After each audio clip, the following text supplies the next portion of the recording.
In the winter of 1989, a young KGB officer named Vladimir Putin stood in a small, dimly lit office in Dresden, East Germany, surrounded by stacks of burning documents.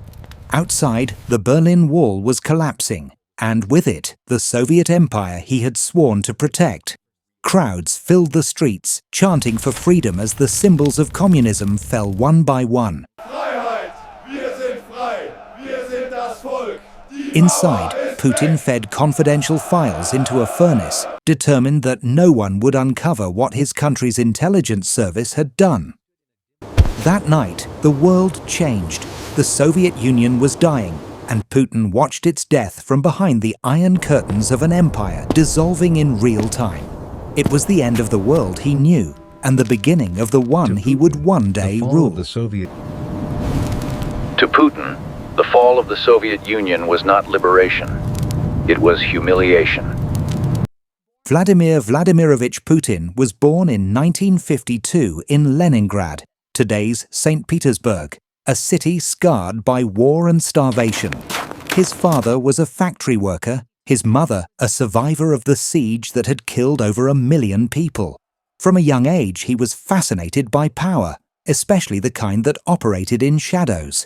Soviet spy films shaped his imagination. He didn't want to be a soldier in uniform, but the man behind the curtain, the one who knew what others didn't. In his eyes, the KGB wasn't just destiny.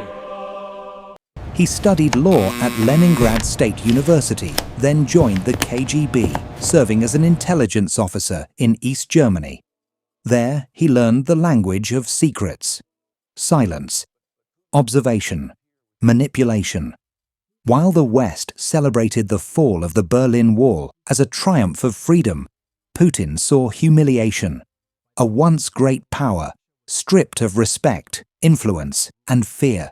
When he returned to Russia, his country was unrecognizable. The Soviet Union had shattered into 15 new republics, and the economy was collapsing. Hyperinflation devoured savings, factories closed, and millions slipped into poverty. The promises of democracy and capitalism came at a devastating cost. The old state-run industries were sold off to a handful of connected businessmen, the oligarchs, who became billionaires overnight. Meanwhile, the government itself was sinking.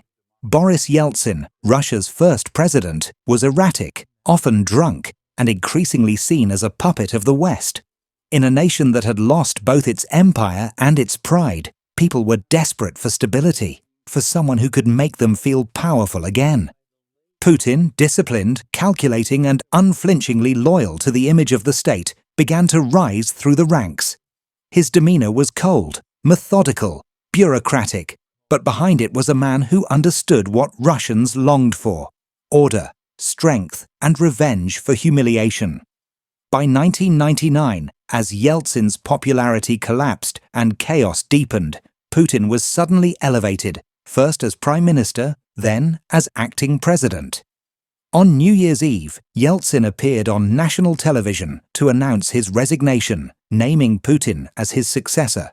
The former spy from Leningrad, once burning papers in a foreign basement, was now handed the keys to the Russian Federation. Putin's first test came immediately. The country was under siege from within. In the southern region of Chechnya, separatists had declared independence, and a wave of bombings in Moscow had killed hundreds. Putin's response was brutal. He promised revenge, declaring that Russia would hunt down terrorists, even in the toilet.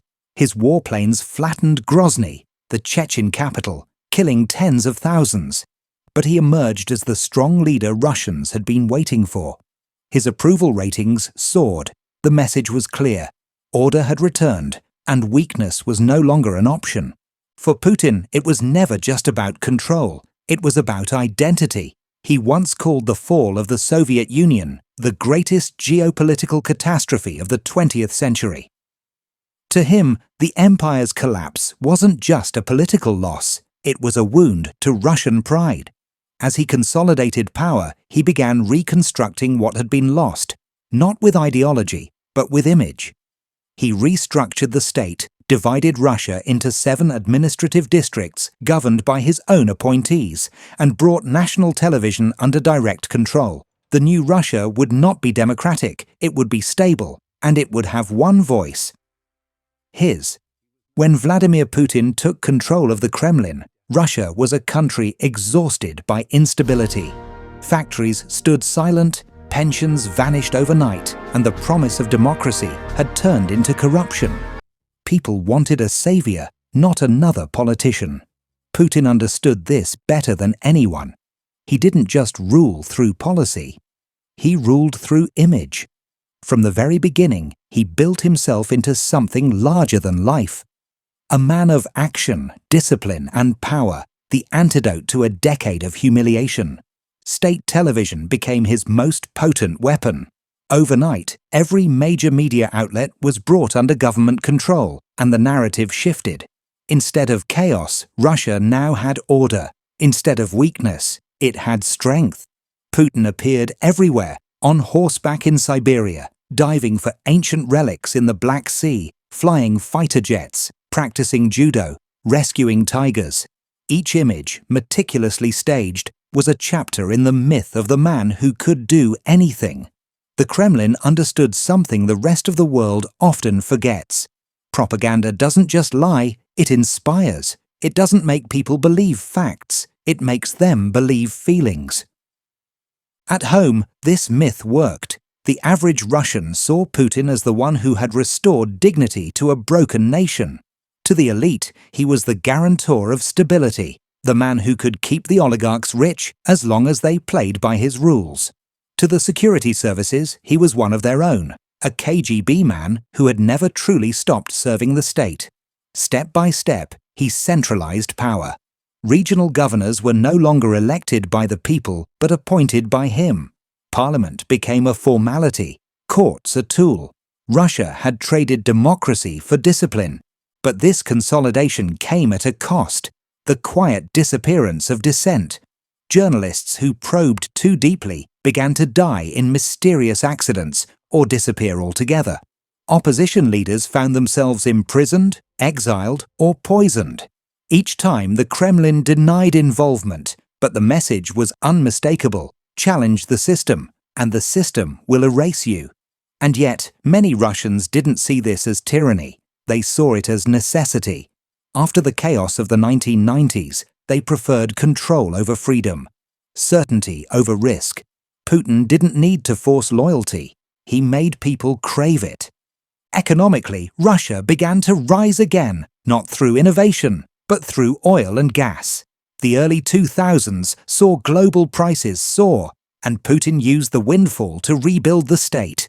Pensions returned, public salaries rose, and Moscow's skyline glittered with wealth. For the first time in decades, Russians could travel, shop, and dream again. But underneath that stability lay dependence, not on production or technology, but on the global energy market. Russia was a petrostate disguised as a superpower, and Putin knew it. His strategy wasn't to change that, it was to control it. Internationally, Putin's Russia began testing the limits of Western patience. In 2005, he created RT, Russia Today, a global media network broadcasting in English, Arabic, and German. Its mission was not to convince foreigners that Russia was right, but to convince them that everyone else was wrong. Through sleek visuals and sharp commentary, RT spread stories of Western hypocrisy and corruption, fueling skepticism and division. Even YouTube became a battlefield. RT's videos were watched billions of times, and Putin's approval ratings abroad quietly grew. The man who once burned KGB files was now waging psychological warfare with pixels and sound bites. By the mid-2000s, Putin's image was untouchable. He was the hunter, the soldier, the intellectual, the savior. His approval ratings rarely dipped below 70%. Yet behind the projection of invincibility, he remained paranoid. He surrounded himself with loyalists, Siloviki, men from the same KGB background, and built an inner circle that acted as both shield and sword. They controlled state corporations, security agencies, and the flow of money that kept the machine alive. The system was no longer about ideology or democracy. It was about one thing: survival. By the late 2000s, Putin's transformation of Russia was nearly complete. What began as a broken federation was now a disciplined, centralized state built on fear, loyalty, and spectacle. But Putin's ambitions no longer stopped at his own borders. To restore what he called Russia's natural greatness, he needed to reclaim the respect and the fear that the Soviet Union once commanded. The modern battlefield would not always be fought with tanks and missiles. It would be fought with information, influence, and the quiet machinery of hybrid war. The first demonstration came in August 2008, when Georgia, a small former Soviet republic, sought closer ties with NATO. Russian tanks crossed the border under the pretext of protecting ethnic minorities.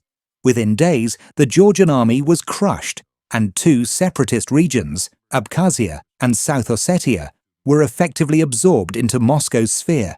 The message was unmistakable. The empire might have fallen, but its reach had not. Western nations condemned the invasion, but Putin didn't care. For him, every sanction, every protest was proof that Russia still mattered. Then came Ukraine. In 2014, after protests in Kiev toppled a pro-Russian government, Putin struck back. Masked soldiers, the now infamous Little Green Men, appeared in Crimea, seizing airports, government buildings, and television stations. Within weeks, a peninsula that had been Ukrainian for decades was annexed by Russia. The world called it illegal. Putin called it destiny. It was the moment he became more than a president. He became the living symbol of Russian revival, the man who had undone what Gorbachev and Yeltsin had lost. His approval ratings soared again. Propaganda showed him as the father of the nation, the defender of Russian-speaking people everywhere. What the world saw as aggression, many Russians saw as redemption. But while borders were shifting, the real war had already moved online. Russian cyber units, once shadows in intelligence corridors, became tools of statecraft. Power grids in Ukraine went dark after coordinated hacks. Western elections were flooded with fake news, troll farms, and disinformation designed to divide societies. The methods were digital, but the goal was ancient: control through chaos. Putin didn't need to destroy his enemies, he only needed them to distrust themselves. In Syria, he found his next stage. As civil war tore the country apart and Western powers hesitated, Russia acted. In 2015, Putin launched a military intervention to support Bashar al-Assad, turning the tide of the war and re-establishing Russia as a decisive power in the Middle East. The campaign also served another purpose. It showcased Russia's modern weapons to the world. Cruise missiles, fighter jets, and drone footage filled television screens. For the first time since the Cold War, the Russian flag flew proudly in a conflict far from home. The message was clear. Moscow was back on the global stage. Through all of it, Putin cultivated an image of unshakable dominance.